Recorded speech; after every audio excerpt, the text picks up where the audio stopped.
Mukomanashi muri sei zvenyu? Ndinoseka zvangu pose pandinonzwa vanhu vachiti Satanism hakuna, kana kuti vanhu vakaromba hakuna, uye zvekare n'anga dzinorombesa hakuna, ndezvefeki chete. Handirambi zvangu kuti vanoita zvefeki variko, but ini ndiri umwe wevamwe vakaromba zvinhu zvikabva zvachizondipandukira. Handisi kana kumbonakirwa nemari yacho yourombwa nekuda kwemhiko dzacho dzakaomarara dziri kunetsa kuti ndinge ndichidzitevedzera nemazvo. Makadii zvenyu mukomanashi? Zita rangu ndinonzi Malvin. Ndiri kureururawo mukomanashi kuti ndakasiya mudzimai wangu nemwana kwaMutare mushure mekunge tabva kuJoni, kwatainge taitawo makore tichishanda kuJoni, asi tikaona kuti chatainge tichibuda nacho painge pasina. Ndopatakazosiya zvekushanda kuJoni tikadzoka kumusha kuti tinge tichingobatanidza upenyu tiri munyika yedu. Saka vanhu vanondiona vanotongondida nekuti ndiri mbinga. Ndichazviti Boss Malvin kana vakadzi vanondida nekuda kwekuti ndine shop yangu uye zvekare ndine maprojects ekupfuwa huku. Asi chokwadi chiripo ndechekuti inini nditori muranda, a spiritual prisoner. Dai ndaikwanisa kubuda mazviri zvinhu izvi kana zvainge zviri nyore, mukomanashi, I would not even last another single second ndiri munyika yeSatanism. Zvakaitika mukoma ndezvekudai. Muna 2023 ndainge ndiri garden boy. Ndakabva ndachizoba mari pamba pandainge ndichishanda, ndikabva ndachizoroyewa nemuzulu wandainge ndichishandira. Muzulu uyu mudzimai wake aiitawo zvechivanhu chavo chechikosa waainge akaroora. Saka vakabva vachizogadzira munhu ainge akaba mari, zvakabva zvachizokonzeresa kupenga kwemwana wangu mukomana. Saka mwana akati ava kupenga, ndikabva ndati ndoita sei mukoma. Ndakasvika pakuuraya amai vangu mugore iroro gore ra2024 mainge muri muna July. Saka ndakange ndichiziva kuti pamba pandainge ndichishanda painge paine mari. Muna 2023 ndopandakakwanisa kubata password yesafe, asi ndainge ndichitya kuti ndinokwanisa kuzoonekwa pamakamera ndichishanda sagarden boy. Kudaro vakatanga kundivimba. Vainge vobuda dzimwe nguva vachienda kumusha kwemukadzi wacho aibva kuEastern Cape, vondisira makim and everything. Ndopandakabva ndachizowana mukana wekuba mari ndichizonoichinja kuma-US dollars yainge iri $2,000 US. Vakanditsvaka paWhatsApp, handina kana kumbovapindura. Pavainditsvaka paWhatsApp, tainge tatova kunoku kuZimbabwe. Ndakaichengeta mukoma, asi gare gare mwana wangu wandichati tadiwa akabva atanga kupenga. Ainge achidya marara, kudya kana tsvina yake. Aikwanisa kungoti kana kaenda kudondo tainge tava kutoenda naye nekuti aipedza kuita tsvina obva atanga kudya tsvina yake. Aitaura nevanhu vasingaonekwi. Saka nekuda kwekuvhunduka kwandainge ndoita, ndakabva ndamhanyira kuChipinge kun'anga iyo ine masimba inotyisa, vanonzi Sekuru Gudo. Sekuru Gudo vakanditarisa vakati, Malvin, mari yawakaba ine mhepo dzichivanhu. Kuti mwana wako ange achipora, chitora gona iri, asi gona iri rinodawo feed, rinoda kudya mune ramangwana. Saka sezvo ndainge ndiri munhu ainge ari mumatambudziko, ndakangogamuchira mukoma ndikati, as long as gona rakwanisa kurapa mwana wangu ari kurwara, hapana chakaipa. Zvichokwadi ndakati ndatora gona iroro, mwana wangu akabva apora. Asi pamba pakabva patanga kuonekwa mashura, pamba pachainge tichigara tiri maMutare mutaundi. Ndaiti ndikabuda panze ndaiona garwe guru rinenge rakanditarisa.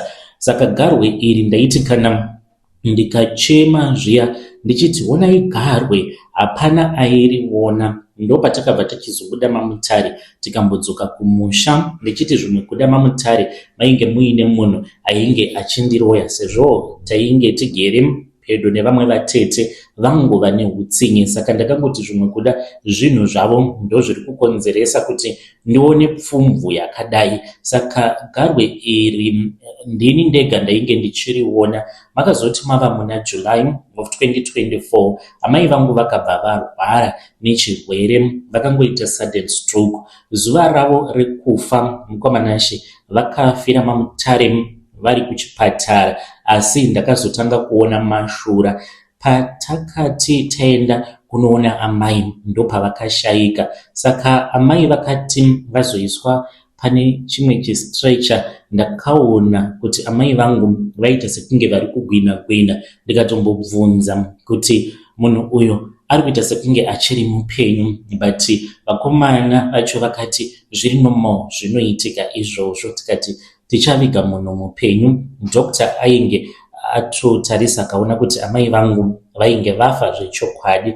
Amai takazoti taenda kunovatora kumumochwari. Hama dzavo ndo dzakaita body view pavainge vachiri mumochwari vava kuda kuburitswa mumochwari. Takazoti tava kumba manje, vakarara mumba mukicheni. Mangwana takati makuseni kuzve 9 tava kuda kuenda kunoradzika amai. Pakabva pachizoitwa a body view tisati taenda kumakuva. Pandakasvikawo ndichiti ndikuda kunoonawo amai vangu, kekupedzisira ndakaona maziso avo achifamba, but vakavhara maziso avo. Ndakatoona movement vachinditarisa neshungu. Ndakanzwa inzwi iro rakagomera munzeve dzangu richiti, ndinodemba kukubara iwe Malvin nekuti wanditengesa. Amai vangu vakabva varidza tsamwa kuti mukomanashi, ndakanzwa sound munzeve dzangu, sound yemunhu ainge achiridza tsamwa.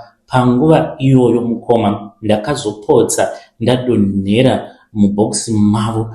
Zvakaitika zvekare patainge tava kumakuva, ndakapotsa futi ndadonhera muguva ravo. Vanhu vaingoti Malvin ari kurwadziwa nekufa kwaita amai, vasingazivi kuti mweya waamai ndiwo wainge uchindisunda, because ndakangonzwa dutu remhepo iro rakange richindisunda kuti ndige ndichidonhera mumuguva nekuda kwechivi changu. Mushure mekunge amai vavigwa, upenyu hwangu mukomanashi wakaita sekunge hunodzokera kuurombo. Ndakabva ndatanga kuita zvekutengesa mafrizits, mabhombi mutauni mamutare.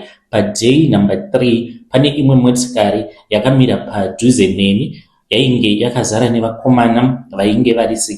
Vakomana ava vainge vari vekuMozambique. Saka vakandibvunza kuti mabhombi angu aita mari. Ndikavaudza. Vakabva vati vainge vachida kutenga asi vainge vasina mari. Ndikati zvinoita here varume kuti ndinokutengeserai mafrizits imi muchiti hamuna kana mari? Vakandiudza kuti mbavha dzainge dzavabira mafoni asi hadzina kuona goridhe. Ndopandakaziva kuti vainge vaine goridhe rakawanda. Vakati tabirwa mafoni asi mbavha hadzina kukwanisa kuzowana.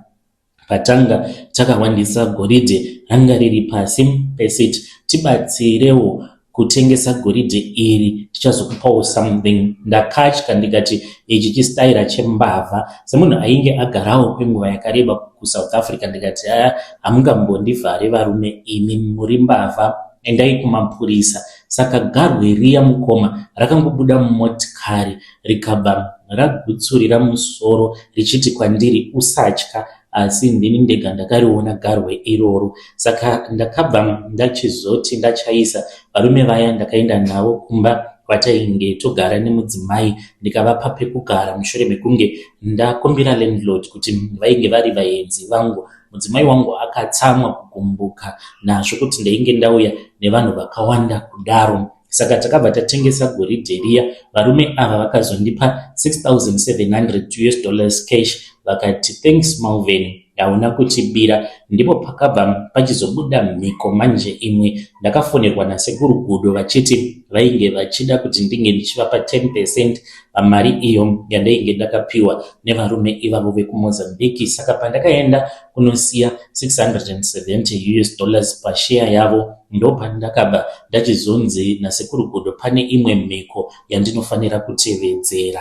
Zvakandishamisa ndikati, asi nhai sekuru Gudo, mava kundiudza kuti mari dzandichange ndichizowana dzandinenge ndichipiwa negarwe renyu, mari idzi dzinouya nezvirango. Kusei musina kumbogara makandezerisawo nhai sekuru Gudo kuti mari idzi dzinouya nezvirango apo pamakandibatsira muchiti mainge musingadi kuti ndinge ndichizotambura zvekare zvekuti ndinozosvika pakuba mari. Vakanditi ndo zvirango zvainge zviripo uye ndaifanira kuti ndinge ndichizotevedzera mhiko idzodzo. Saka ndainge ndisingakwanise kuti ndinge ndichiramba. Ndakanzi nasekuru Gudo, unofanira kuti unge uchisiya mudzimai wako, uchangorara naye rwekupedzisira kweupenyu hwenyu hwose. Hamutendedzwe kuti munge muchirara mose unless kana mukazoenda ndakupai mvumiro mava kuda umwe mwana, munoenda. Mwana iye anofanira kuti ange achizosikirwa kumakuva, zvichireva izvo kuti tinonge tichizorara kumakuva. Siya mudzimai wako nemhuri mamutare. Unofanira kuti unge uchinovhura shopu kana uchida kuzoita maprojekti ehuku, sezvo garwe richizopota richizoda ropa. Saka unovhura woita maprojekti ehuku kuHarare ikoko. Garwe ndiro richazova mudzimai wako mumweya. Haufanire kuti unge uchiita zvido zvako iwewe. Kubva nhasi unofanira kuti unge uchiita zvido zvemudzimai wako wepamweya.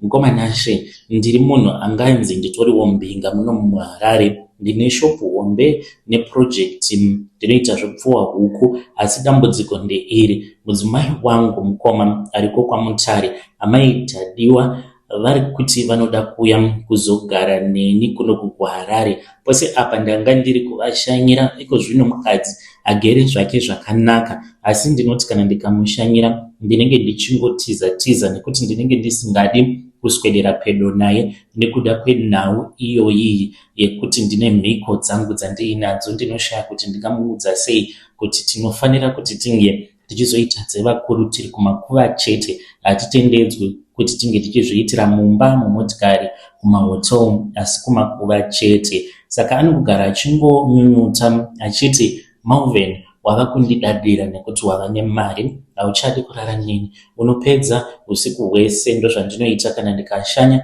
kwaMutare. Ndinotoloka ndiri mune imwe spare bedroom. Ndinongomupa mafoni angu ndobva ndati, amai Tadi, handisi kukuchita, unokwanisa kutarisa wega. Ondibvunza kuti saka dambudziko riri pai murume wangu, ngatifambei. Zvino yekufamba ndo yandisingadi kuti ndinge ndichizoita. Ngomanashe, mudzimai wangu haatozvizivi kuti panguva iyo yandinenge ndiri muspare bedroom ndinokwanisa kutoshanyirwa negarwe riya rinobva rashanduka kuita mukadzi anenge ari mutsvuku but anenge aine besu rehove. Ndinobva ndatanga kurara naye. Kana ndikangoda kuita zvisina basa nemudzimai, garwe rinobva rashanduka kuita hasha, rinobva ratanga kundibrokesa business. Kana kuno kuHarare kwandiri handitoiti zvevanhukadzi. Ndakambozviedza ndichiti zvimwe kuda mhiko inongoshanda pana amai Tadi chete, but kune vamwe vakadzi zvekare rakauya rikaputsa randiruma usiku hwose. Ndakarara usiku hwose ndakaremberera kumadziro mukoma because rainge riine ukasha richida kundiuraya. Mudzimai wangu ari kuda kuti tinge tichienda kun'anga tinotsvaka kuti chii chiri kuitika, tichenurwe kuchenura musha. Inini ndinotya kuti n'anga iyoyo ichabva yafumura kuti pfuma yangu ndiye maritual uye amai vangu ndivo vandakashandisa apo pavakashayika. Udza vanhu vose mukoma pavhidhiyo iri kuti usafa wakachiva mari dzevamwe vanhu nekuti hauzivi zvavanobata usiku. Isu vamwe usiku tinorara takazemberana nemakarwe nekuti ndo vatori vakadzi vedu ivavo vekuhope. Saka haasi munhu wose waunoona achifamba nemaGD6 achifamba nemotikari dzinodhura anenge ari munhu anenge aine mari inenge yakachena. vamwe vedu mari dzedu hadzina kutombochena zvachose. Hey, vedare ndo message iyo yandakatumidzirwa ichibva kuna mukoma vedu avo, mukoma Malvin, vari kuti ndine maprojects muHarare, vane shop zvekare, hanzi itori shop yakatokura, but hanzi vane mukadzi wavo wepamweya. Mukadzi uyu hanzi igarwe ende rinotsamwa zvisingaiti garwe iroro kana kuri kunzi vakaita zvisina basa nevamwe vakadzi. Ngatitaurei navo mucomment section, zvakangooma hazvo veduwe. Regedzai tibva taenda panyedu inotevera. Nyedu inotevera yakamira sekudai so. Hanzi mukomana Shimurisei, ininiwo ndinoita zvema-extra lessons neboyfriend yangu. We are both public teachers, tinodzidzisa kuzvikoro zvehurumende nekuda kwekushayikwa kwemari, saka tinoita zvema-extra lessons kumba kwake. Even though tinombopota tichigara tose, but kuchurch hazvitotendedzwi. Heartbreak mukoma, ndakaroorwa last year. We are supposed to get married this year kuti tizobvumirwa nechurch kuti tinge tichizotanga kugara tose. Muri sei zita rangu muchanditi Ruvimbo, uye zvekare ndauya kuzoreurura pano. Ndiri kuita kudhanganyika musoro, handichazivi zvokuita. Ndinoitawo zvekudzidzisa sezvandakuudzai, saka ndine mamessages avo andakabata mufoni yemurume wangu, avo akandipedza hope, anondishayisa hope kusvika pari nhasi. Sezvo tose tiri vadzidzisi tinoita zvema-extra lessons, iye anoticha kuprimary, ndakabata mamessages umwe mwana sikana ari mugrade 7, vanoratidza kuti vanotomborara vose. Mamessages awa ainge akanzi I love you baby, tinofanira kuti tinge tichizozviita zvekare. It's like my boyfriend anopota achienda kumba kwemusikana uyu kana vabereki vacho vasipo. Saka pandakabata mamessages awa ndakanzwa musoro wangu uchiita kutanga kutema. Murume wangu iye anodzidzisa, anogona metsi, saka mwana uyu ndichamuti Anesu, ari kutoita grade 7 gore rinori. Anesu anobva kumhuri ine mari, saka akanga achingomupa special attention, saka ndainge ndisingatozivi kuti there was something that was happening. Saka pandakazosangana nemamessages awa, boyfriend yangu ainge akarara, foni ikabva yatanga kuvibrata, ndokubva ndaona kuti it was a WhatsApp missed call. Ndakamutaimira ndokubva ndamubata ruoko rwake, ndokubva ndashandisa chigunwe chake kuita fingerprint unlock. Yakandinetsa kuti ndige ndichipinda paWhatsApp because yaida face unlock. Mukoma ndikabatidza light, akamboshanyarika but haana kumuka zvake, ndokubva ndachizoshandisa face yake kuita unlock. Ndakarwadziwa mukoma because ndakaona mamessages ainge ari emwana iyeye Anesu, aityisa achimutumidzira nhengo dzake, ende ainge akatotegawo zvaainge atumidzirwa neboyfriend yangu apo paainge achigeza. Zvakandinetsa kuti akati akuda kugeza ega kutumidzirana mifananidzo yemanudes. Mwana akatopindura akati, say please don't let my mom see this, but I miss you too, and do not worry because I love you a lot.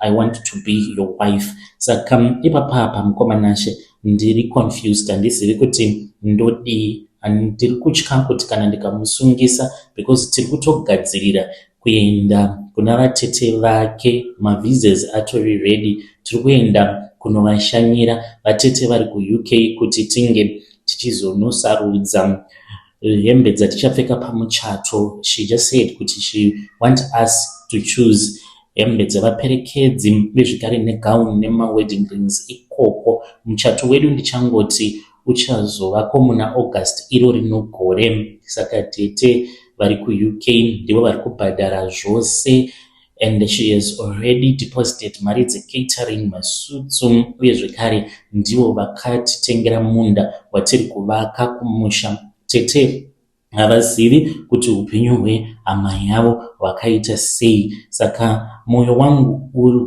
kundipisa nemaquestions. Ndomusungisa here? Ndongofonera mapurisa here? Ko kana ndikafonera mapurisa it means kuti kabusiness kedu kema extra lessons kanobva katongokolapsa, basa rake rekudzidzisa rinobva rapera, uye zvekare misheni yekuenda kuUK inobva yatongopera. Asi kana ndikanyarara mukoma ndikachata naye muna August, ndiri kutya kuti ndinenge ndachata nepredator inodya vana vatinofanira kudzivirira. Ndiri kuzvibvunza kuti uchakwanisa kurara nemurume oyu uchiziva kuti anodya vana vegrade 7 here? Mwanasikana uyu ane vabereki vane mari. You never know kuti what will be happening in the background. Pamwe ndini ndinozotogumisidzira ndatourawa kana ndikada kupindira munyaya dzakadai. Ndiri kungodawo advice mukoma. I'm really confused because now nezvose zvandava kuziva ndakanyarara zvangu, handisati ndamubvunza. But I used to wonder kuti sei fiance achienda achimbonorara kumba kwevabereki vake musikana uyu, even when the parents are around, iye aingoti kwandiri kana ndapedza kumitisa malessons then they beg me to stay. For what? Aitadza kundipa mhinduro. Ndaiti kana ndikamubvunza kuti it really does not make sense because une motikari. Now that I am thinking about it, motikari iyo yatakatenga, motikari iyoyo akatoitenga kubva kuna amai vemusikana uyo. Nditori neconfusion yakanyanyisa right now. Maybe ndini hangu ndisiri kutoziva kuti chii chiri kuitika in the background. Ndinenge ndirimo mucomment section. Please tell me kana mukazopostawo nyaya yangu. Nditori neimwe confusion yakanyanyisa. Handizivi kuti sei Mwari vafunga kundiratidza zvinhu zvakadai when I am supposed to enjoy, because very soon tinenge tatova muna August. I'm not even excited anymore nemavisa awo atakazowana ekuenda kuUK. Handisisina excitement yandainge ndimbori nayo. Ndiri kungogara ndakati zim, and then when he asked me, ndiri kushaya kuti ndomubvunza kana kuti ndodii. Ndinozongogumisidzira ndanyarara zvangu obva anditi, you are becoming the boring type. Why are you becoming the boring type? It is because of zvinhu izvo zvandakasangana nazvo mufoni make. Yo vedare ndo message iyo yandakatumidzirwa ichibva kuna vahanzvadzi vedu. Ngatitaurei navo mucomment section vozvifambisawo sei vahanzvadzi vedu ava. Zvakangoroma azvo vedu we. Strange things indeed they do happen in this world. Maybe you are supposed to go to the police because mangwana zvinokwanisa kuzotokukanganisa iwo nemiwo muchinzi ndimi maito mutsvakira vana ava vanenge vari vana vadiki. Pandisiri kunzwisisa ndeapo pekuti teacher vaenda kuma extra lessons nemotikari, then obva achizoti ndava kurara kuno kundanzi ndirare kuno because hwava usiku. Unganzi hwava usiku here uine motikari? Kumotikari iyo yakatengwa yavakaita zvekutengeserwa naamai vemusikana iyeye. What is going on? Is there something deeper that is going on here? Ngatitaurei navo mucomment section tichivapawo maadvices. Regedzai tibva taenda panyedu inotevera. Nyedu inotevera yakamira sekudai so. Hanzi mukoma ndatambudzwa nerukawo rwemasvosve. Musatora vakadzi vevanhu, ndatambudzika ini.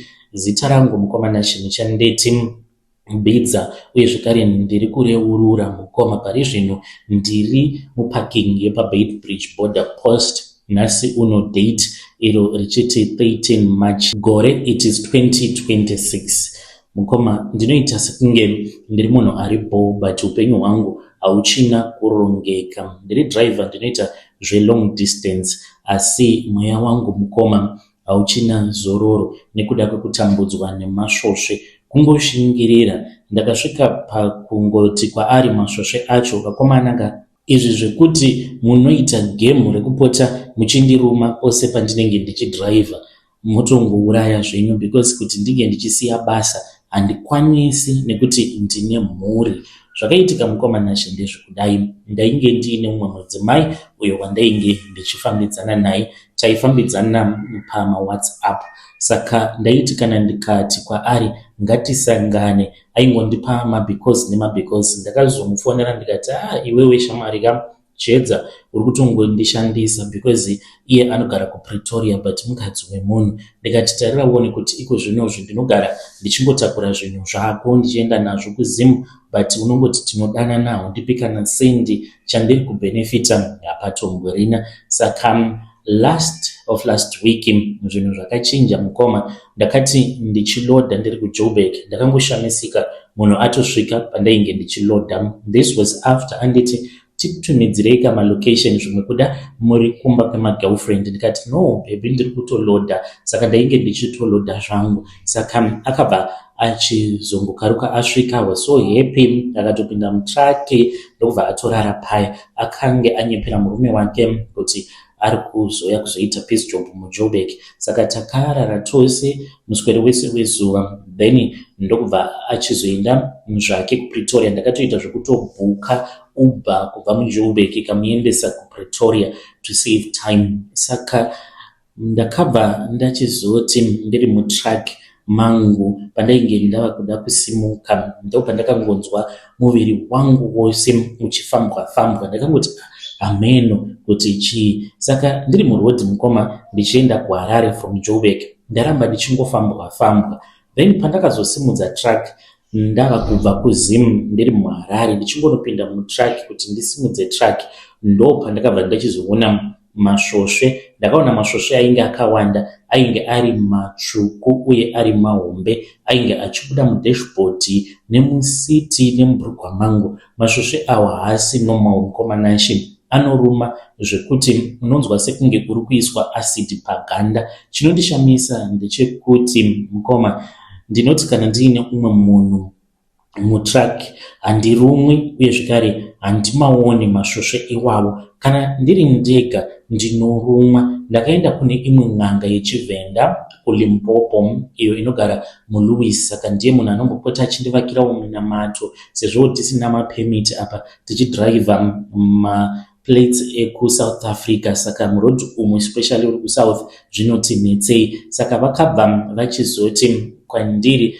ndakatsika chimbambaira landmine yeRukawo. Murume uyo wandakabira mukadzi wake akabva andisunga, uye zvekare Rukawo rwemasvosve. Masvosve awa achandidya kusvika ndichizongoonekwa ndakafira ndiri mutrack. Hanzi ari kutondiyamwa ropa pashoma nepashoma, hanzi ndinokwanisa kuzongoita kana accident.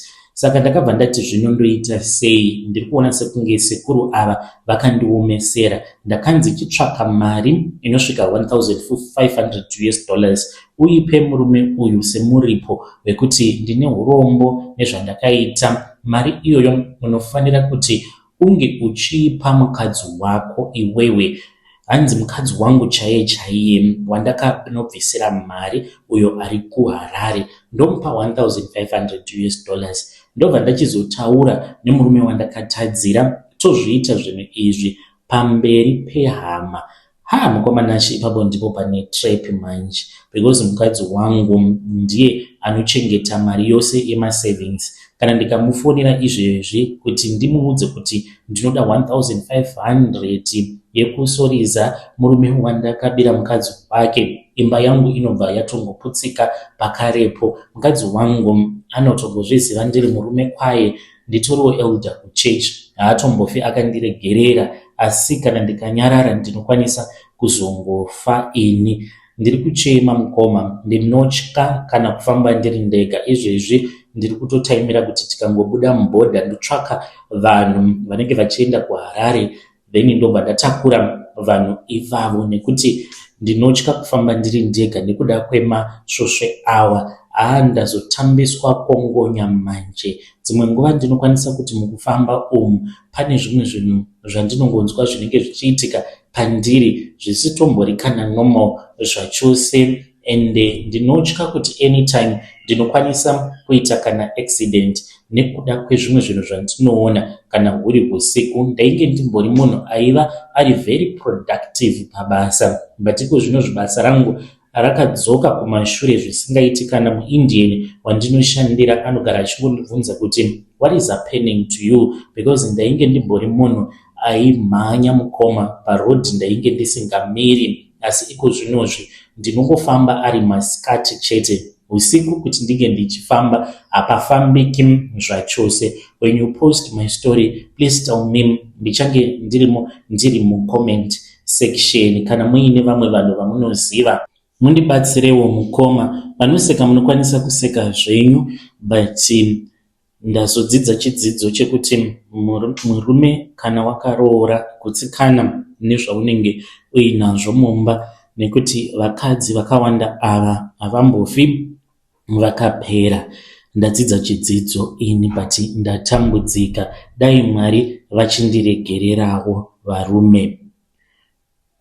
Vedare ndo message iyo yandakatumidzirwa ichibva kuna mukoma vedu. Ngatizamei kuti tinge tichitaura navo mukoma vedu ava mucomment section. Zvakangooma hazvo vedu we. Strange things indeed they do happen in this world. Hanzi kutaura kudai ndiri kutotsvaka umwe munhu wekuti ndingafamba naye kuenda naye kuHarare, nekuti ndiri ndega. Hanzi ndinotya kufamba usiku nekuda kwezvimwe zvinhu zvandinoona. Regidzai tibva taenda panyedu inotevera.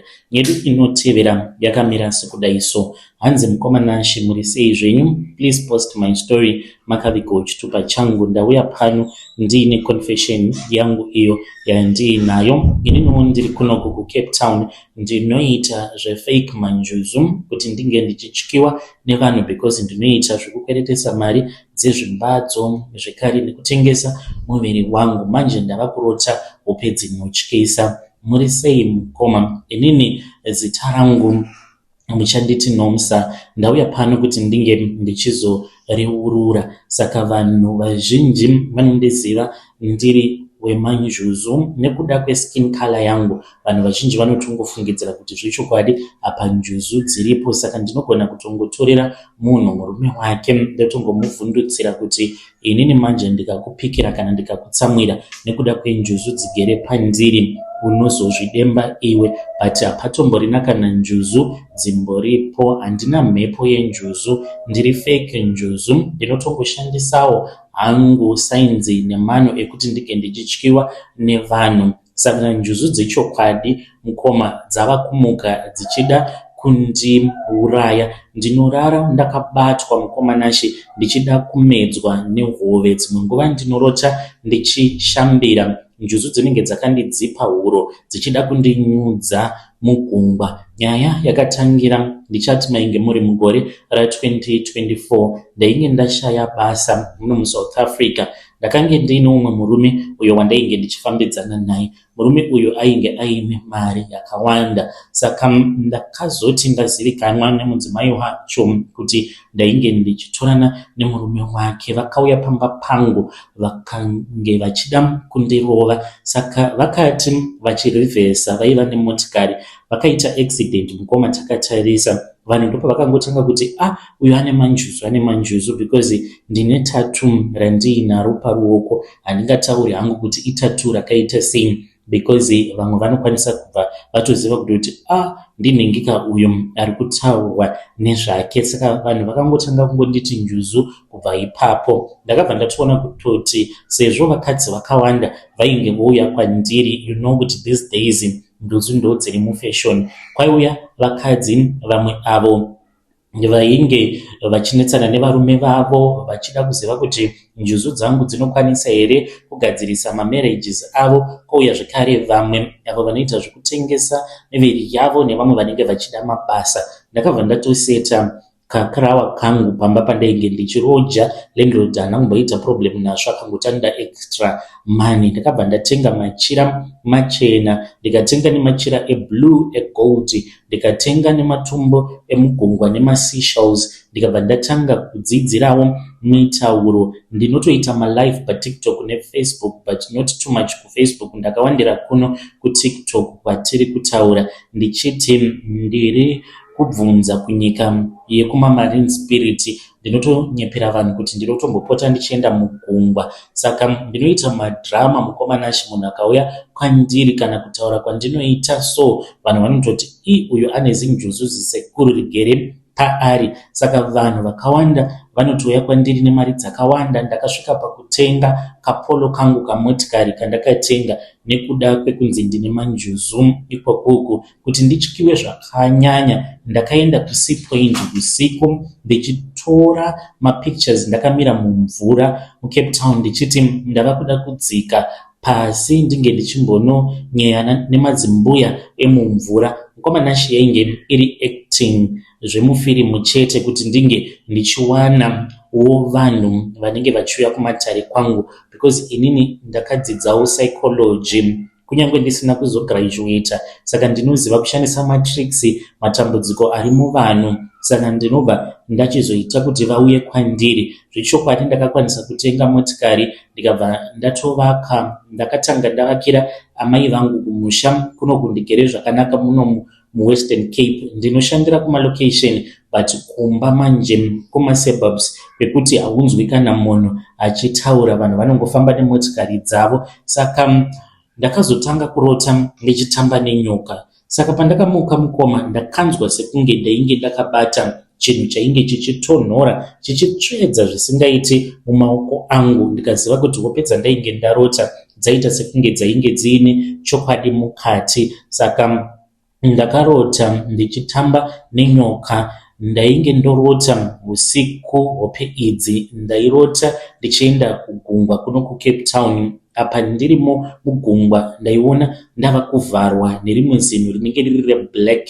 Ndakatanga kurota hope dzinotyisa zvisingaiti, kurota ndiri pasi pemvura ndakakomberedzwa nenjuzu dzechokwadi dzinenge dzisina kupfeka machira seaya awo andakaenda ndikanotenga zvangu ndikazviitira chivanhu chefeki. Saka idzo dzinenge dzakapfeka mamwe machira anotyisa kutarisa egold, uye zvekare vanenge vaine maziso anenge achiburitsa mwenje wegreen. Njuzu idzi hadzisi kundiratidza rudo, hadzitaure neni zvine rudo mukati. Dzinondidhonzera pasi pasi pegungwa dzichindidzipa zvekuti ndinenge ndisingachakwanisi kana kufema. Imwe njuzu yakanditarisa muhope nezuro, yaindidhonza nebvudzi rangu ichiti, iwe mwanasikana wakashandisa zita redu kutsvaka pfuma yeropa ukanyengedza vana vevanhu uchishandisa umambo hwausingazivi. Nhasi tava kuda ropa rako, uya kuno, zviya zvawaitsvaka nhasi wazozviwana. Handiti wainyepa kuti unouya pasi pemvura, nhasi wazotiwana. Chitiudza kuti uri kudei pasi pemvura. Ndakamuka mukomana ndichiridza mhere. Ndainge ndakazara jecha mumakumbo mangu. Ndakashamisika kuti mumubhedha wangu, kunyange ndainge ndisina kuenda kugungwa musi iwoyo, mainge makazara jecha murumu, uye zvekare nemvura, sea water yakange yakazara nemunyu. Ndakati ndichitarisa machira angu ekualtar ainge akatota asina kana kumbogara adirwa mvura nemunhu. Njuzu dzechokwadi dziri kuda kundiuraya nekuda kwenhema dzangu. Handichazivi kuti ndodii, kuti kupenga here kwandava kuita, sezvo ndakatomboenda pamwe pamba vanhu vepo vachitoti vane zvikwambo, but handina chandakaona. Muri iyoyo maZimbabweni vanogarawo kunoku, vanhu vane mari vakauya kumatare kwangu. Vainge vakati murume nemukadzi nevana vavo vatatu vakangoramba vakanyarara. Mukadzi wacho ndiye akazotanga kuchema akandiudza kuromba kwavakaita, vakaenda kuGhana. Saka pavakaromba vainge vasingazivi kuti zvinhu zvavo zvainge zvichazoda mwana wavo musikana. Apa mwana uyu, she is a doctor iko zvinozve, she is supposed to get married. Saka vainge vasingadi kuti ange achizoitwa mukadzi wechikwambo. Vanhu vakauya vachibvunza kuti mudzinza mune munhu akaromba, zviri easy kuvanyepera, but munhu anonetsa ndewekuti kana auya kwauri sezvavakaita vanhu ava. Ndakanzwa skin yangu ichimerera mushure mekunge vandiudza kuti ivo vakaromba. Ndakati mupfungwa dzangu, saka zviriko zvekuti vanhu vanotoenda kuGhana vachienda vachinonoromba.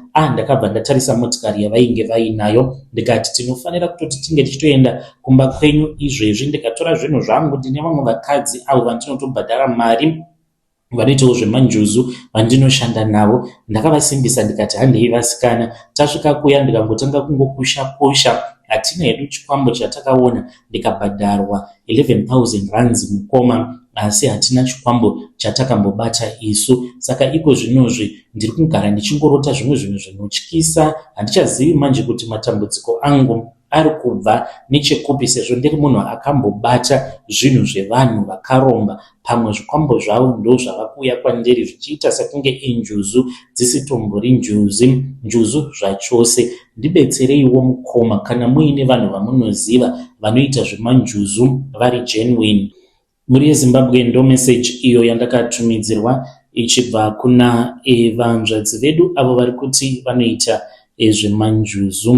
Ngatitaurei navo mucomment section. Hanzi ndakadena njuzu ndichinyepa kuti ndine manjuzu ari pandiri. Zvino njuzu dzacho dzava kuuya manje. Hanzi dziri kuti ndiwe waiti unoda kuuya pasi pemvura, saka wauya chitiudza manje kuti unodei. Zvakangoma. Hanzi ndiri kuCape Town. Ngatitaurei navo mucomment section vanzvadzi vedu ava. Regedzei tibva taenda panyedu inotevera. Nyedu inotevera yakamira sekudai. Hanzi mukomanashi patakaenda kuchurch camping kuholiday, pastor vakaba mahotel toiletries, but iniwo ndainge ndisingadi kuti vange vachinyadzisiwa. Muri sei zvenyu? Zita rangu muchanditi Tinashe, not my real name. Ndiri kureurura nyaya yangu iyi. Ndinogara kunoku kuAvondale. Please kana zvichiita munditumidzirawo nyaya yangu. Saka iko zvinozvi pava netag mukoma ndinonzi ndiri mbavha nekuti ndakaba kuhotel.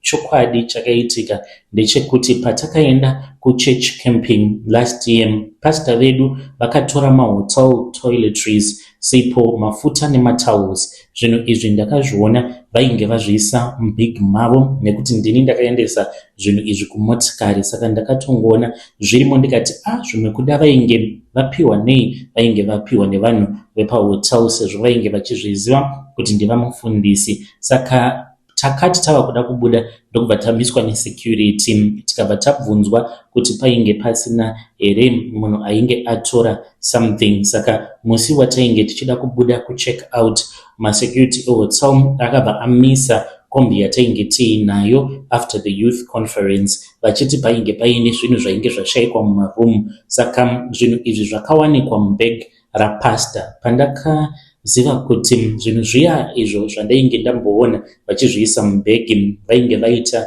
zvekuba, vakangoramba vakanyarara. Mukomanashi nekuda kwekuti I am loyal, kana kuti it is brainwash here yekuti protect the anointed, ndakabva ndasimuka inini ndikabva ndasimudza ruoko ndikati, manager regererai pastor, ndini ndaisa zvinhu izvozvo mubhegi ravo, ndichiti kana zviri mubhegi mavo hatizosechewe. Saka ndakanganisa ndini mbavha yamuri kutsvaka. Saka pastor vakabva vatongoshamisika, vakatanga kugutsurira musoro, vakati sei waita zvinhu zvakadaro nhai mwana? Vakatarisa vanhu vose vachitonyepedzera kuti mwana uyu ndichamudisciplina. Ndine urombo nemafambiro aaita. Kubva musi iwoyo image yapastor yakachenesewa, asi yangu yakabva yasviba zvachose. Nyaya mukomanashi muchechi inotozivikanwa. Ndinongonzi Tinashe imbavha yakaba sipo kuhotel. Ndakabva ndarambwa nemusikana uyo wandaidanana naye wandichati Chipo. Akanditi handidi kuti ndinge ndichizoroorwa nembavha. Ndava kutsvaka musikana wekuroora. Dambudziko riripo ndeiri, chero musikana wandinopfimba muchechi anobva ati iwewe ndiwe mbavha iya yekumbonyadzisa chechi pamakaenda kuholiday. Ndiani angada kuroorwa nembavha inoba matoiletries? Vakadzi vazhinji mukoma vanoti kana vakanditarisa, vanhu kana vakaisa mabhegi avo padhuze neni vanenge vachizongondinyara, but vanenge vachingonditarisa vachiti zvimwe kuda achatibira. Saka pastor vacho havachatombondione semunhu wandakabetsera. Havana kana kuzombodzokawo kumberi kwevanhu vachiti ndikuda kuchenura Tinashe nekuti haasiriye akaba. Vanotoita sekunge vakandikanganwa, vanotofamba nemotikari dzavo. Inini ndinongonzi ndiri mbavha, ndingori munhu asina munhu waanowirirana naye. Vanhu havandidi mudzimba dzavo nekuda kwenyaya iyoyo. Ndiani angandida padhuze naye nekuda kwenyaya yakadai? Ndakachengetedza anointing yavo vamufundisi. zvino inini upenyu hwangu hwakaoma. Our church it is very big, kutoti unge uchinzi wawanawo basa mune mabusinessmen akati wandei avo vane mabusinesses ndivo vanokwanisa kuti kulinka. Ndakabva ndatodzingwa basa patakabva ikoko kuholiday. Saka ndodiko mukoma, ndoudza here vanhu, ndongosimuka pamberi pechechi ndobva ndavaudza zvose zvakaitika apa. Evidence handina mukoma nache, dai ndakangoziva ndakavatora kana video ndikadai ndiine evidencewo yekuti kana ndikamira pamberi pechechi ndinovaudza kuti evidence yezvakaitika ndeiyi. Paya patainge tiri kuholiday, vamufundisi ndo vakatora matoiletries vakaisa mumabag. Ndakafungidzira kuti it was a gift from the hotel, ndokubva ndachizosimuka ndichida kuprotecta image yechurch because vaikwanisa kuzobuda kana mumapepanhau zvichinzi vamufundisi vakaba zvavakaba patainge tiripo pahotel ipapo. Please assist me, ndinenge ndirimo ndiri mucomment section. Hey, vedare ndo message iyo yandakatumidzirwa ichibva kuna mukoma vedu. Ngatitaurei navo mukoma vedu ava mucomment section. Zvakangooma hazvo vedu we. Hey, pakaipa munozvionawo sei, vozvifambisa sei mukoma vedu ava.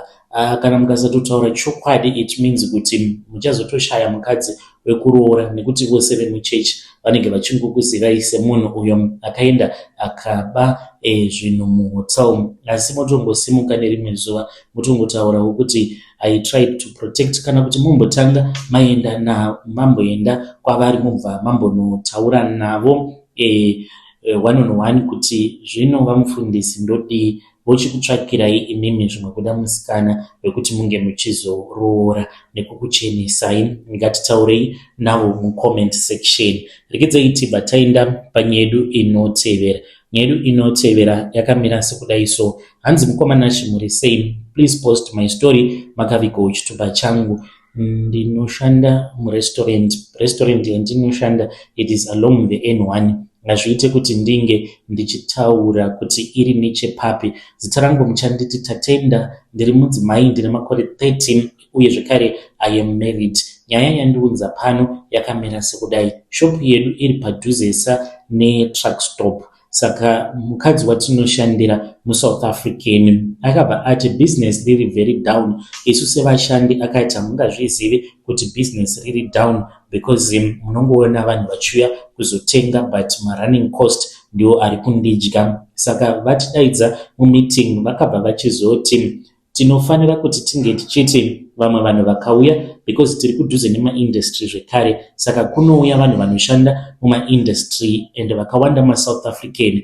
Hanzi ndivo vatinofanira kuti tinge tichizovapa fresh food ivavo. Asi kana mazimu truck drivers vakauya vachida kuzotenga sadza, tinovapa sadza dzimwe nguva tinenge takatadza kutengesa 2 kana kuti 3 days ago nenyama yacho. Saka takaudzwa nemurungu kuti ndozvatinofanira kuti tinge tichiita izvi. Mukoma Nashe, mwoyo wangu uri kurwadza. Ndinozviziva kuti maZimbabweans drivers ndidzo hama dzangu, but dambudziko riripo nderekuti nezonophobia yakati kuuya apa. Ndinoshandirawo maZulu, kana ndikada kutaurisa you never know, pamwe vanokwanisa kuzongokuita dhudhula pabasa pandinoshanda apa. Ndinobatikana zvisingaiti kuti hama dzangu dzekumusha dzinenge dzabva kuHarare, Bulawayo. Saka pavanouya tinobva tachizovapa chikafu chinenge chitori stay, chinenge chagarisa ende achimbochengetwi zvakanaka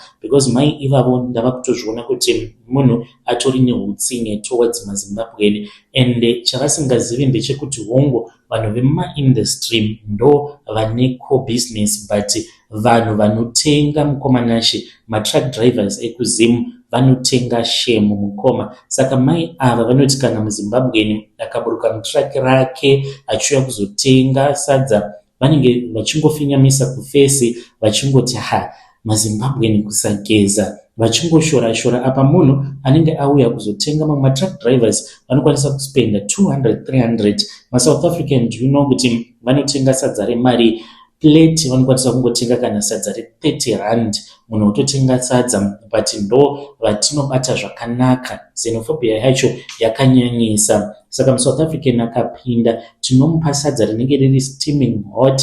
MuZimbabwe akapinda tinobva taenda kuseri tobva tora sadza rinenge rakanyorwa kunzi fresh cold, then tobva tachizoisa mumicrowave, tobva tatongotora beef imwe inenge yakatongosiyiwa iri mumapoto kwava kubva tatongoisa pastove kutongodziisa, then tobva tatongovapa maZimbabwe. Rimwe zuva umwe murume wekusima akati amai, sadza renyu iri ramuri kutipa kusei riri kuita sekunge rakavhunda rine kakunhuwa. Ndakati ndichitaura naye kudaro because ainge akatotsamwa.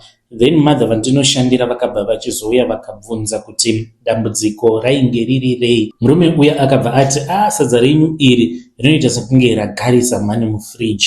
Saka mashoko avakataura ndio akandibata. Vakati enda unotenga somewhere, ibva mushopu mangu, maZimbabwean munonetsa. Murume uya akangotora sadza rake ndokubva abuda mushopu. Saka zvinhu zvinotongondirwadza mukoma. Handiziviwo kuti ndodii, dai ndaikwanisawo ndaingovhurawo canteen somewhere else. Ndinongoti kune mamwe matruck driver kana kuri kunzi munenge muri muno muSouth Africa mukaona kuti pamarestaurant pamunenge muchiwanzo kutenga chikafu kana musingabatwi zvakanaka, zviri nani kuti munge muchitsvaka kumwe kunhu uko kwekuti munoenda mubva manotenga zvenyu, kana kuenda kumasupermarkets, kana muchikwanisa kutonopaka moenda munotenga mumasupermarkets, vanokwanisa kukutengeserai sadza rinenge riri bomb. Asi kana muchiona kuti munenge musingabatwi zvakanaka, zviri nani kuti mungodarika zvenyu muzonotengera kumberi, because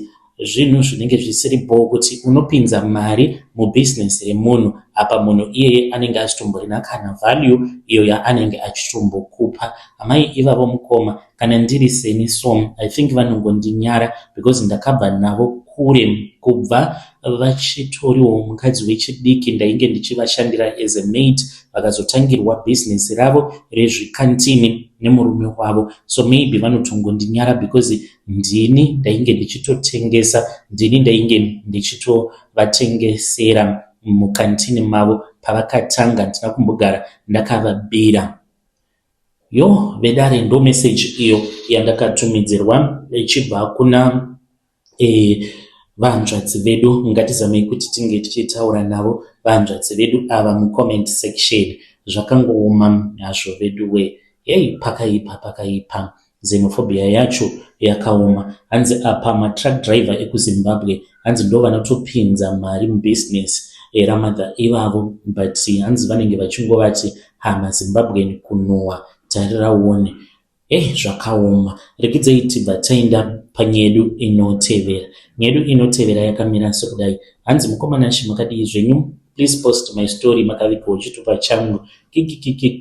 Kwavari ikoko vakuru havatombodi kana kumbonzwa nezvangu. Ndainge ndiri teacher kuZimbabwe. Saka ndiri teacher kudaro gore handichatauri, but it was on this other election panguva yavaMugabe pavainge vachiri muofisi. Saka sematicha panguva dzekuti kunenge kuchivhotewa, kuti ndimi munenge muri pamberi muchimhanya-mhanya. Saka ndine brother yangu uyo ainge achiitawo izvozvo zvemusangano, akazotogumisidzira atova part of the security team. Saka akazouya kwandiri akati, avanzvadzi, pane nyaya iripo, hausi kuda kuita quick money here? Ndikabva ndati mari ndinoda. Saka ndakabva ndachizoudzwa kuti ndainge ndichazopiwa voting papers, then ndobva ndachizogara ndatongovhota zvangu pamusangano ndiri kumba kwangu ndichitongokanda muballot box, zvekuti ose anenge ari mubox imomo ndinenge ndatongovhotera pamusangano. Saka ndokunenge kuri kubiwa kwemavhotsi ikoko.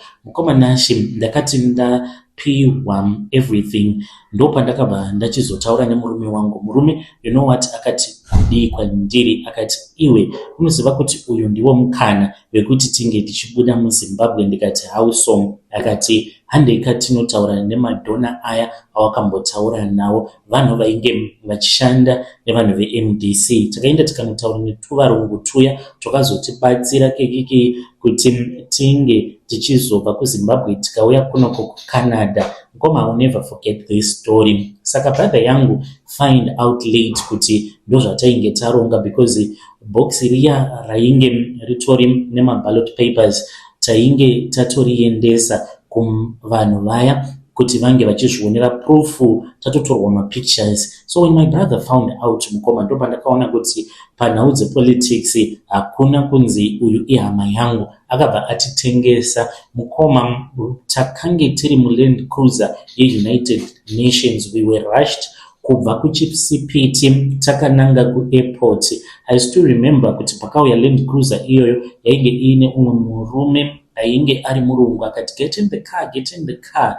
Mukoma, vana vangu vainge vachitotamba panext door, takangovadaidza ndokubva vatongokwira mumotikari. Saka ndainge ndakapfeka maslippers. Nguva manje kuti ndinge ndichidzokera mumba kuti ndinge ndichinotorawo bhutsu, mukoma, ndakaishaya. Nepatapata rangu apo ndainge ndakatoriisa waya patapata iroro, mukoma, takangoti tichingonosvika paairport patapata rakabva radambuka. Ndakange ndiine patapata randainge ndakabatira mumaoko. When we were on the flight coming to Canada, mukoma, ndainge ndakangobata patapata rangu, takangopfekawo zveduwo zvatainge takangopfeka tasvika kuno. Then we applied kuva marefugees. Evidence yainge iripo kamukoma. Isu ndisu vanhu manje vakauya tikagarika muno muCanada, mabenefits and everything. Takazotanga zvedu kutsvaka mabasa, but mari yehurumende takangoidya muno muCanada. Apa neinformation information yekunyepa. Murume wangu manje is a great storyteller. Tuvarungu twaita kumukomba so vari veimmigration vachitaura naye vaimubvunza mibvunzo achivanyepera kuti ndakazoenda kuUzumba, we were on a mission kuti tinge tichinopa vanhu maflyers eMDC, tikabva tachizomhanyiswa nemakomrades ikoko.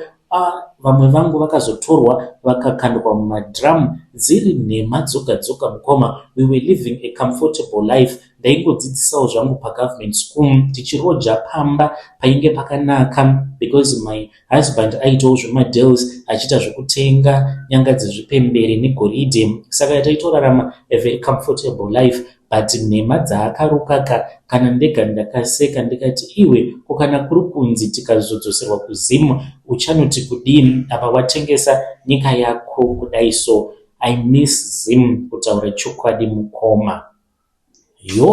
Vedare ndo message iyo yandakatumidzirwa ichibva kuna evanzvadzi vedu. Hanzi ndo secret yavo ndo kuenda kwavakaita kuCanada ikoko. Hanzi takaita kuruka nyaya. Murume wangu akange achinyepa achiti aita zvekunosupply t-shirts eMDC nemaflyers. Hanzi kuUzumba uko kwaakaona vamwe vake pavakabatwa musango vachitiza, hanzi vakakandwa mumadrum.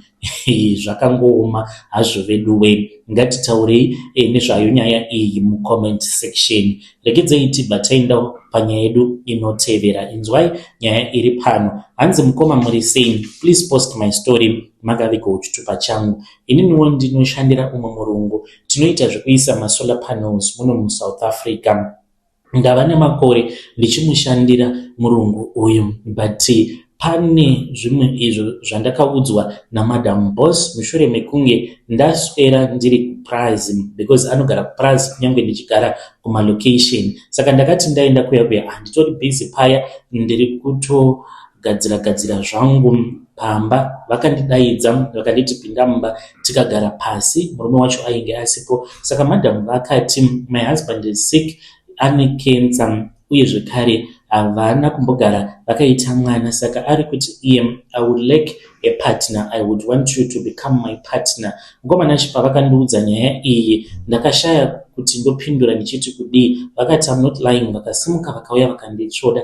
Right now I'm so confused, mukoma, ndiri kutya pose pandinenge ndiri kubasa. Ndinoti kana ndikatarisa murungu wandinoshandira, ndinoti kana ndikazvifunga kuti ko murungu uyo akazviziva kuti this is what the wife told me, handizourawi here kutopondwa chaiko, kupfurwa nepfuti nemubhunu uyo. Hanzi ane kensa anokwanisa kufa within 2 years. Dzimwe pfungwa dziri kuti midzimu haipi kaviri, ende ndava kuona sekunge zvinhu zvinoteverera nemadzinza. Ndinava mabamukuru vangu ava ivo vaishanda kumasebhabhu kudhara. Soon after independence vainge vava kushanda saT-boy, saka vakazogomesedzera vazotorora murungu mushure mekunge murume wacho ashaika. Pavakazopesana nemukadzi iyeye vakamubira mari, vakabatwa red handed. Vainge vaine bhegi iro vainge vazadza mapounds vachida kuti vange vachimutiza. Vaiti vainge vachida kutoenda kuMozambique. Saka zvinoita sekunge zvinoteverera madzinza. Uye zvikare kwedu mukoma, vanhu pavainge vasati vakuita zvekunamata pagore, hanzi kwaiurawa bhuru. Iri ibhuru hanzi rekupemberera shavi reuvhimi iro rinotevera vanakomana vemudzinza.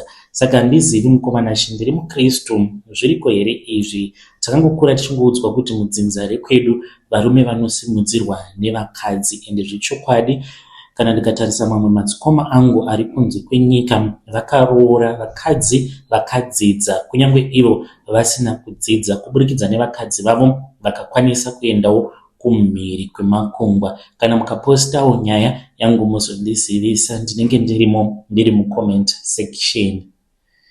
Mhuri yeZimbabwe ndo message iyo yandakatumidzerwa ichibva kuna mukoma vedu. Ngatitaurei navo mucomment section. Hanzi pagore hanzi kwaiurawa bhuru rekupemberera mweya yeuvhimi. Hanzi zvakamboitika kuna bamukuru vavo zvekare avo vakange vava kutoda kutobhustwa nemurungu, but vakabva vachizoba bhegi rainge rakazara nemapounds. Saka hanzi murungu wavanoshandira iye akavaudza secret yekuti murume wake anogona kufa. Saka hanzi ndodei, ndinotya kuurawa. Ngatitaurei navo mucomment section. Voita sei? Kana wanga uri iwe waizvifambisa sei? Ngatisanganei zvekare mune zvimwe zvirongwa zvinotevera. Thank you very much for all of you who have been watching, uye zvekare nekukomenta mucomment section tichibatsira vana Haiti.